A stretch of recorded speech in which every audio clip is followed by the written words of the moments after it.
नमस्कार, live media में आपका स्वागत है। मैं सम्राट। जेडीयू से हाल ही में हुए इस्तीफों पर पूर्णिया से निर्दलीय सांसद पप्पू यादव ने कहा कि नीतीश कुमार जी की मानसिक स्थिति इस समय बहुत अच्छी नहीं है।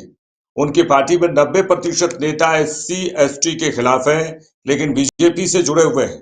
उन्होंने कहा कि जिस दिन बिहार में वोटिंग होगी, उस दिन शाम 5 बजे के बाद बीजेपी को नीतीश कुमार की जरूरत नहीं पड़ेगी। जेडीयू अब नीतीश जी के हाथ में नहीं है।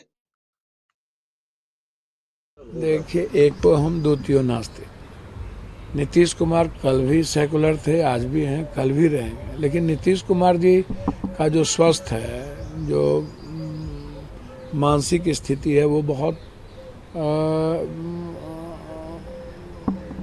वर्तमान समय में बहुत अच्छा नहीं है। और नीतीश कुमार के दल में 90% आरक्षण विरोधी लोग हैं, ओबीसी विरोधी लोग हैं, नेता, आदमी नहीं। आदमी तो आरक्षण पक्ष के लोग हैं, लेकिन नेता जो हैं वो एसटी एससी विरोधी हैं, वो अम्बेडकरवादी विरोध के लोग हैं, गांधी विरोधियन लोग हैं।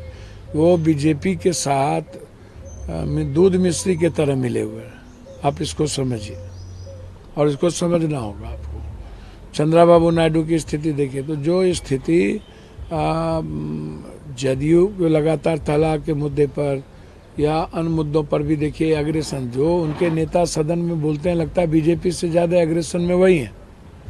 बीजेपी कम है, उनके नेता लगते हैं कि न ज्ञान न कुछ, ठिका लिए हुए हैं सब चीज़ का, गरियाने का, कांग्रेस को, अन्य चीज़ों को। तो मैं समझता हूँ कि बहुत देर हो रही है, और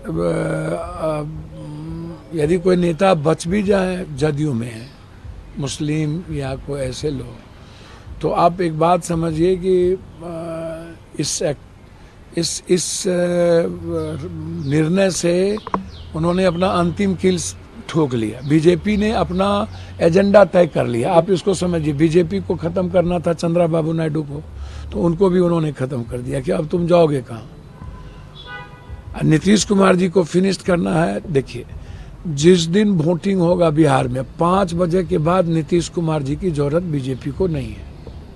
लेकिन आप इसको समझिए। नीतीश जी को आप पाक साफ बता रहे हैं, एक पार्टी के मुखिया होने के नाते। भैया मेरी बात समझिए ना, मर्जी के बगैर हो गया आपसे। आपने नीतीश जी का हर आचरण देखो, सेकुलरिज्म में उन्होंने कभी कंप्रोमाइज किया? मैं ये बात कह रहा हूँ।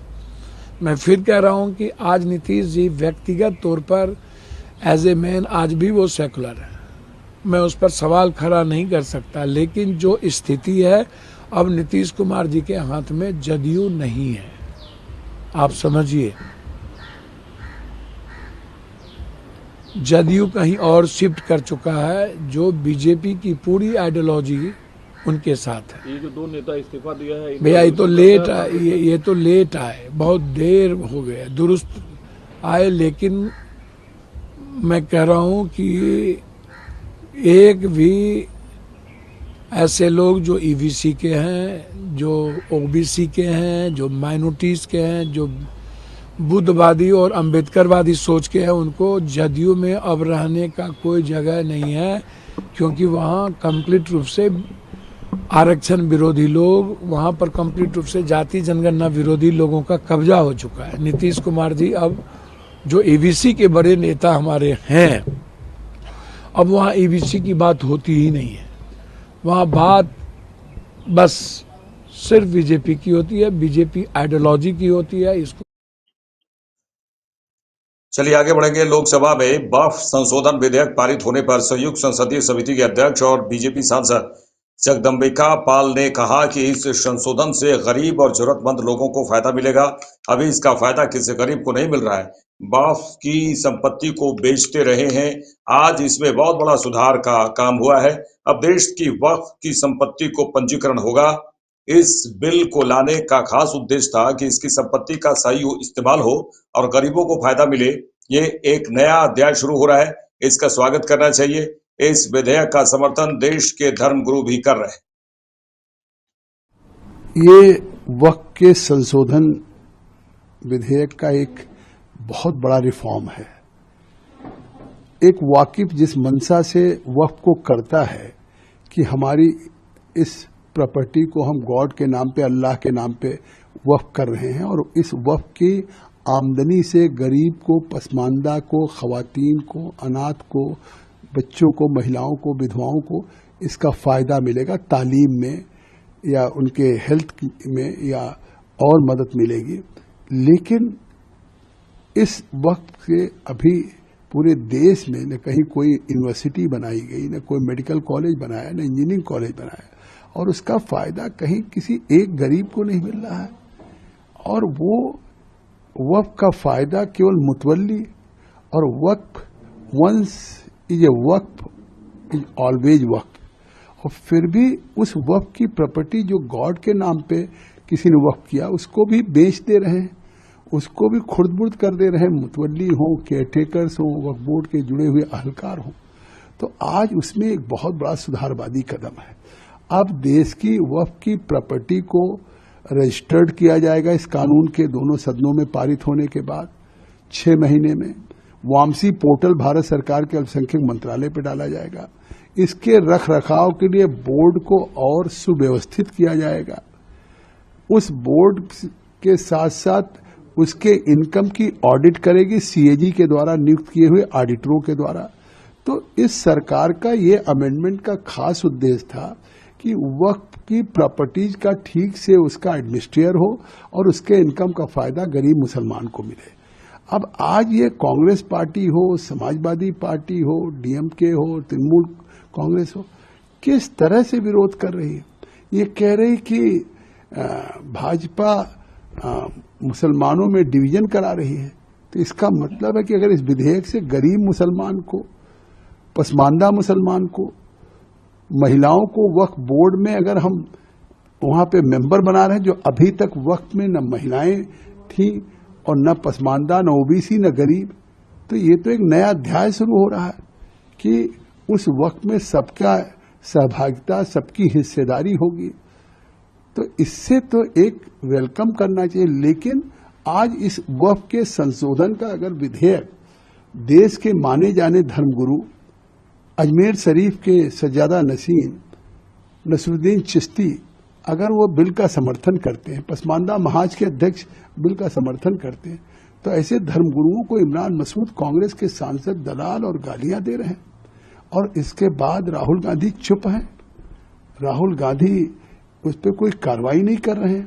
तो राहुल गांधी अगर ये समझते हैं कि हमारे लिए मुसलमान वोट बैंक है, हम इस सुधारवादी कदम के भी, वक्फ का भी हम विरोध करेंगे, अनकॉन्स्टिट्यूशनल है। तो अनकॉन्स्टिट्यूशनल तो वो था जब मनमोहन सिंह की सरकार के द्वारा तैयार किए गए विधेयक को उन्होंने फाड़ा था, वो अनकॉन्स्टिट्यूशनल था। और आज इसको अनकॉन्स्टिट्यूशनल करें। अनकॉन्स्टिट्यूशनल वो था कि 2014 के चुनाव में वोट लेने के लिए 3 दिन पहले कैबिनेट डिसीजन करके दिल्ली की 123 प्रॉपर्टी जो ब्रिटिशर्स ने राजधानी के लिए एक्वायर किया था उसको वक्फ बोर्ड को देने का फैसला कर दिया। तो वो तुष्टीकरण था तमाम जगह। तो आज उन चीजों के लिए अगर एक स्पष्ट लेकर के आए कि अब कोई एग्रीव्ड होगा, चाहे गवर्नमेंट की प्रॉपर्टी हो, एग्रीव्ड है, या कोई प्राइवेट। वर्षों से आपने कर्नाटका में देखा, तमाम किसानों की वहां कांग्रेस की सरकार ने वक्फ अदालत लगा के उसको वक्फ घोषित कर दिया। तो अब कम से कम भविष्य में इस तरह की चीजें रुकेंगी और वक्फ का डिस्प्यूट खत्म होगा। जो 50,000 से ऊपर अभी भी डिस्प्यूट है, जिसमें तमाम मुस्लिम पक्षकार हैं, वो भी वक्फ बोर्ड से लड़ रहे हैं। और उस वक्फ सेक्शन 40 को हमने समाप्त किया है कि अभी सेक्शन 40 को 2013 में अमेंड करके ये पावर दे दिया कि जो संविधान से ऊपर हो गया, संविधान के आर्टिकल 300A को ओवरराइड करने वाला हो गया कि वक्फ बोर्ड अगर चाहे तो किसी भी शिवसेना यूपीटी सांसद संजय राउत ने वक्फ संशोधन विधेयक पारित होने पर कहा कि राष्ट्र के लिए ऐसे विधेयक व्यापार और व्यवसाय से कम नहीं है। नाम मुसलमानों की संपत्ति और जमीन की रक्षा का लिया जाता है, इसलिए वक्फ बोर्ड में संशोधन लाया गया है, लेकिन उनका ध्यान वक्फ की संपत्ति पर है। एक बिल पास हुआ है कल राज्यसभा से, सर उसके ऊपर एक बात। कि राष्ट्र के लिए ऐसी इस प्रकार की बिल जो होते हैं वो व्यापार और धंधे से कम नहीं होती। जिस प्रकार की सरकार यहाँ है नाम तो लिया है मुसलमानों की संपत्ति की रक्षा करने का, जमीनों की रक्षा करने का, इसलिए वक्फ बोर्ड में अमेंडमेंट लाया। लेकिन बेसिकली उनका लक्ष्य है 2 लाख करोड़ की जो संपत्ति है, ज्यादा जमीन है। आरजेडी नेता मृत्युंजय तिवारी ने कहा है कि सरकार ने संख्या के आधार पर भले ही वक्फ संशोधन विधेयक पारित कर दिया हो, लेकिन बहुत ज्यादा अंतर नहीं रहा। जो पार्टियां खुद को धर्मनिरपेक्ष कहती थी वे बेनकाब हो गई हैं। नीतीश कुमार पूरी तरह से आरएसएस की सांप्रदायिक शक्तियों के रंग में रंग गए हैं। उन्होंने कहा है कि अब नीतीश कुमार की पार्टी जेडीयू का नाम बदलकर बीजेपीयू कर देना चाहिए। नीतीश कुमार की पार्टी में भगदड़ मची हुई है। नीतीश कुमार इसे संभाल नहीं पा रहे। जेडीयू टूट के कगार पर है। संख्या बल के आधार पर भले ही केंद्र की सरकार ने वक्फ संशोधन बिल को पास करा लिया हो, लेकिन बहुत ज्यादा का अंतर नहीं रहा। मजबूती के साथ विपक्ष ने इसका विरोध किया। आज उनके पास संख्या बल है, लेकिन जिस तरह से जो अपने को सेकुलर बताते थे जो पार्टियां बीजेपी के सहयोगी, वो सारे एक्सपोज हो गए। आदरणीय नीतीश कुमार जी तो पूरी तरह से आरएसएस के सांप्रदायिक शक्तियों के रंग में रंग गए। अब आरएसएस और बीजेपी के गले का हार बन गए आदरणीय नीतीश कुमार। अब जो संविधान और धर्मनिरपेक्षता की बात करते थे, अब उन्होंने इसको अपने हाथों से रौंद डाला। तो इसलिए अब तो आदरणीय नीतीश कुमार जी का पार्टी जेडीयू का नाम बीजेपीयू कर देना चाहिए। अब जेडीयू कोई पार्टी नहीं रही। अब जेडीयू में भगदड़ मचा हुआ है। कई नेता इस्तीफा दे रहे हैं, विद्रोह की स्थिति है। अब इसे आदरणीय नीतीश कुमार जी नहीं संभाल सकते हैं।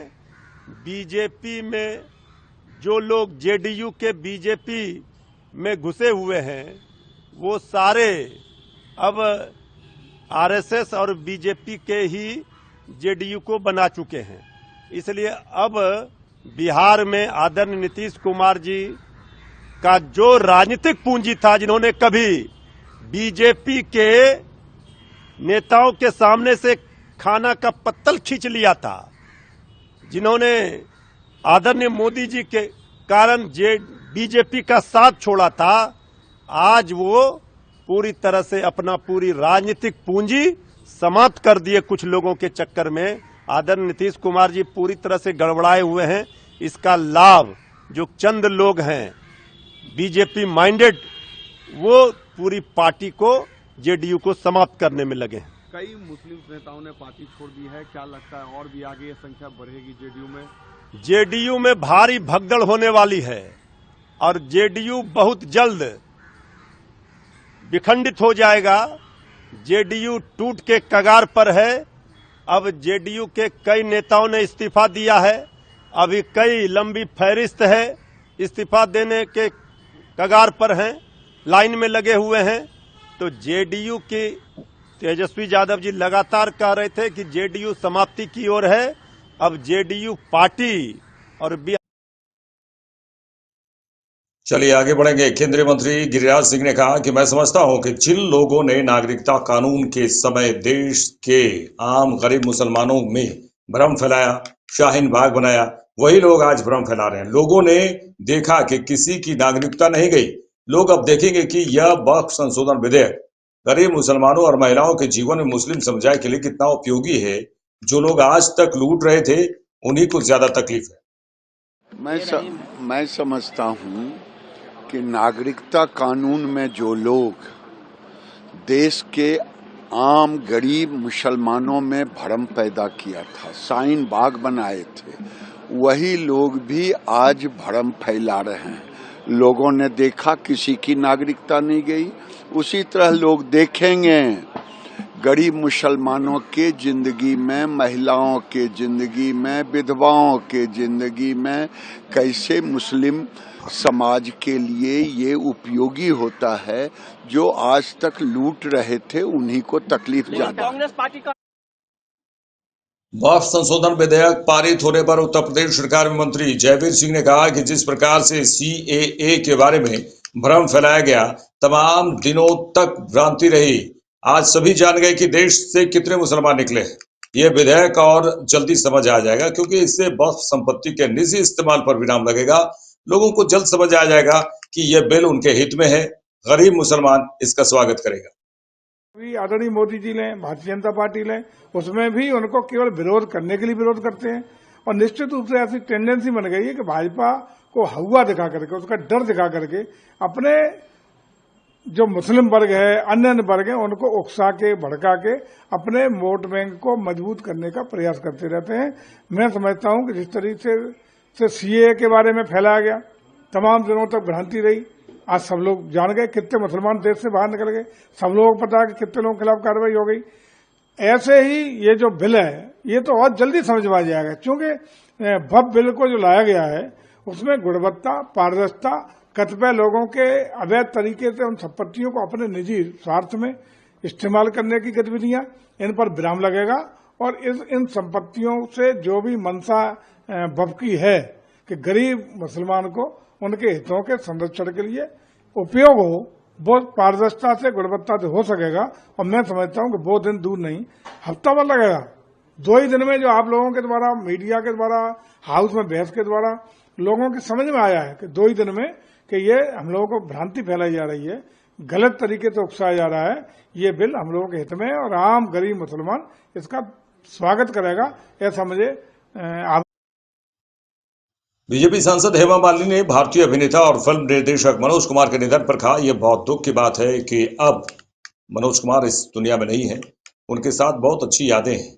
वहीं बीजेपी सांसद कंगना रनौत ने कहा, भारतीय अभिनेता और फिल्म निर्देशक मनोज कुमार के निधन पर कहा कि उनके निधन से फिल्म इंडस्ट्री शोकमय है और हम भी अपनी संवेदना व्यक्त करते हैं। ऑल दीज इयर्स जितने भी बनाए उन्होंने फिल्म, वो सब देखे ऑल पेट्रियोटिक, सो देश के साथ कनेक्टेड ही रहता है उनका he was so fond of this and he also joined BJP for some time, but because of his health reason he could not continue, but he was very very fond of this party and देश के प्रति और देश के लिए जो भी अच्छा काम करते तो बहुत सराहते थे। तो मैं भी जब यहाँ पार्लियामेंट में आई, यहाँ मथुरा की सांसद बनी, तो मुझे बहुत हमेशा फोन में बात करते थे और पता करते रहते थे कि क्या क्या हो रहा है। एंड तब भी मैं बोलती थी कि आप why don't you continue your film making, बनाइए, आपके जैसे फिल्म मेकर्स नहीं है आजकल। हाँ करूंगा बोला, but it's very sad that he is not there any मोर।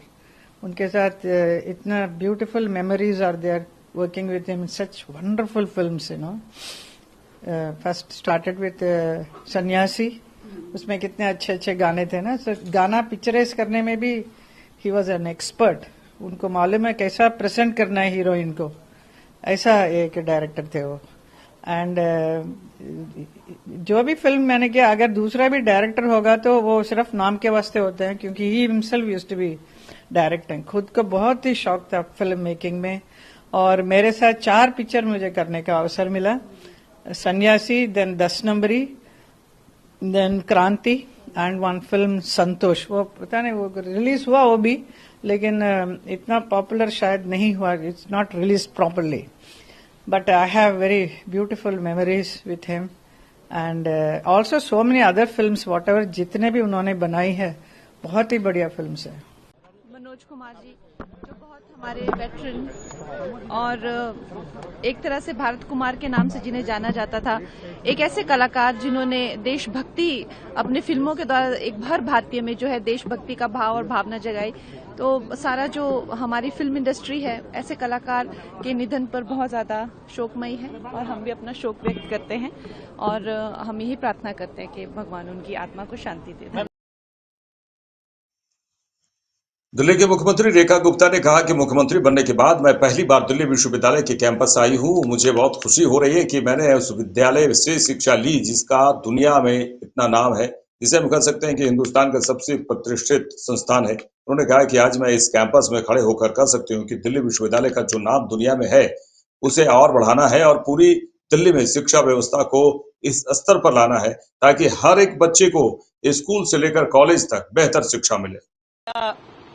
मुख्यमंत्री बनने के बाद पहली बार दिल्ली विश्वविद्यालय परिसर में आना हुआ और मुझे बहुत खुशी महसूस हो रही है, क्योंकि जिस विश्वविद्यालय का पूरे विश्व में इतना नाम है, जिस विश्वविद्यालय को हम कह सकते हैं कि भारत का सबसे प्रतिष्ठित ये संस्थान है, वहां से मैंने शिक्षा ग्रहण की और आज मुख्यमंत्री के तौर पे जब मेरा स्वागत यूनिवर्सिटी के द्वारा किया गया तो मैं अपने जैसी उन लाखों स्टूडेंट्स के बारे में सोचती हूँ जिन्होंने इस यूनिवर्सिटी से एजुकेशन लिया और न जाने विश्व में किस किस कोने में अपने जीवन को किस आयाम पे वो जी रही हैं।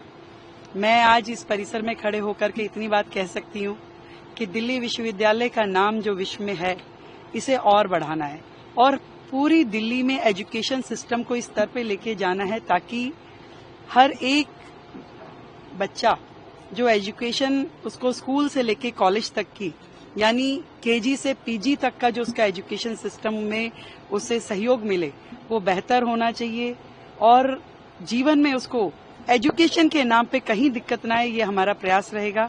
मैं आज दिल्ली यूनिवर्सिटी के सभी ऑफिसर्स को, हमारे वीसी महोदय को बहुत बधाई देती हूँ कि जिन्होंने 100 वर्ष यूनिवर्सिटी के होने पे यूनिवर्सिटी में इतने अच्छे क्रिएटिव इवेंट्स किए और नए नए आयामों पर दिल्ली यूनिवर्सिटी को लेके गए। आगे आने वाला समय जो भारत के लिए, भारत की आजादी के लिए स्वर्णिम वर्ष होने वाला है, उसमें और अधिक हम अच्छे काम करें, नए कॉलेजेस खोलें, नई यूनिवर्सिटीज खोलें और एजुकेशन की फील्ड में भारत को उत्तम करें, दिल्ली को सर्वोत्तम करें। आपने एजुकेशन टूरिज्म का जिक्र करा अपनी स्पीच के दौरान, उसके लिए क्या करें? यस, ऑफ कोर्स हमारे एजुकेशन सिस्टम को हम इतना मजबूत करें कि देश विदेश के बच्चे यहाँ पढ़ने के लिए आएं, उनको हम पूरी सुविधाएं दें, नए परिसर दें, इंफ्रास्ट्रक्चर दें और अच्छी एजुकेशन दें। Thank you so much. मेरे साथ इस बुलेटिन में इतना ही। देश दुनिया के तमाम खबरों के लिए देखते रहिए लाइव इंडिया। नमस्कार।